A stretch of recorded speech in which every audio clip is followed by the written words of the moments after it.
प्रणाम जी। जय हो आयुष्मान यशस्वी। गुरुजी मेरा सवाल ये था, हाँ जो जी। हम पाप करते हैं वो पाप को कैसे नष्ट, मतलब उसको वो सही टाइम से उसको किया जा सकता है, सुधारा जा सकता सभी श्रोतागण मित्रगण शिष्यगणों को मेरा प्रणाम, सुप्रभात। सब खुश रहें, स्वस्थ रहें, प्रसन्न रहें।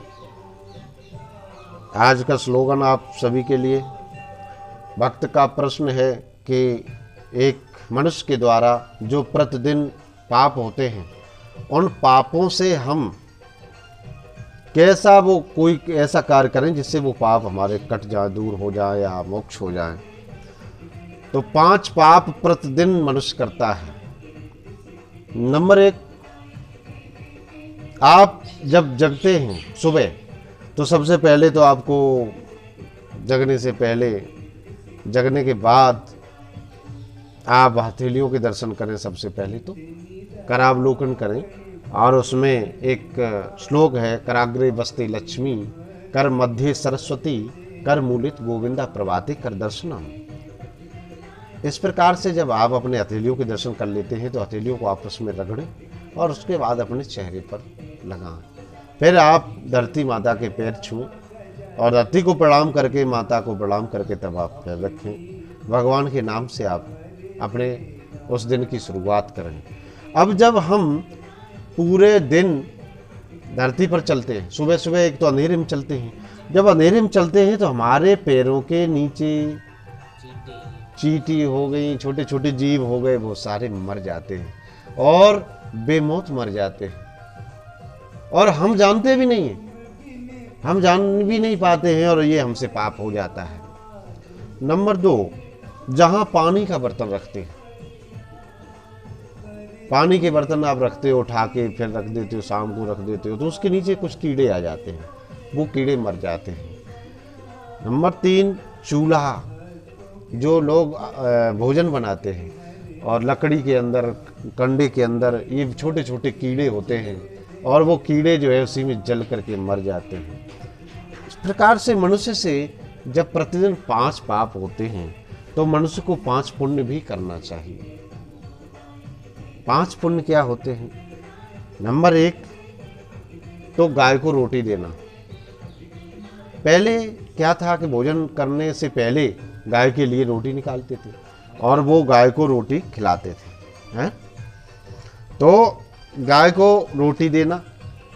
नंबर 2, कुत्ते को रोटी देना।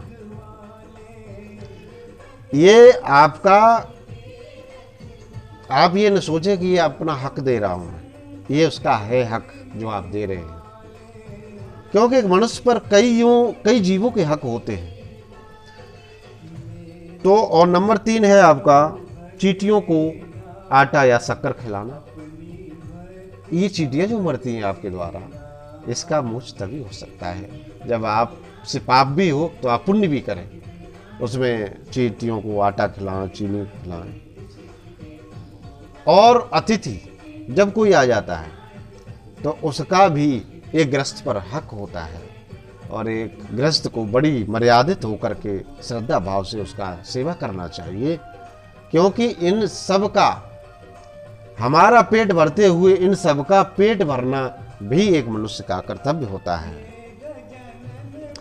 वही हुआ था जो हमने आपको बताया है कि अक्षरधाम में आप देखें, जो वाटर शो होता है उसमें यमराज और नचिकेता की जो कहानी है, उसमें नचिकेता के पिता ने बहुत सारा दान दे दिया था और बूढ़ी गाय दे दी थी दान में। तो नचिकेता ने पूछा, पिताजी ये बूढ़ी गाय क्यों दे रहे हो, इसी किसी काम की नहीं है। तो फिर बोले, तुझे क्या मतलब है? तो बहसबाजी की नचिकेता ने। तो नचिकेता बोला, तो मुझे किसको दोगे आप? ऐसे ही बोल दिया, मुझे किसको दोगे? पिताजी ने बोला, तुझे मैं यमराज को दूंगा। और नचिकेता यमराज के पास, यमराज के यहाँ पहुंचा। यमराज 3 दिन से वहां उपस्थित थे, और 3 दिन के बाद जब लौटे तो नचिकेता को बताया कि आप क्या चाहते, वरदान मांगो, क्योंकि 3 दिन आप भूखे हमारे दरवाजे पर रहे तो आपका हक बनता है। तो हर प्रकार के प्रलोभन दिए, लेकिन नचिकेता ने कुछ नहीं। उनके मन में जो प्रश्न थे वो ही यमराज से नचिकेता ने पूछे और पूछ के ही माना आत्मा परमात्मा के बारे में।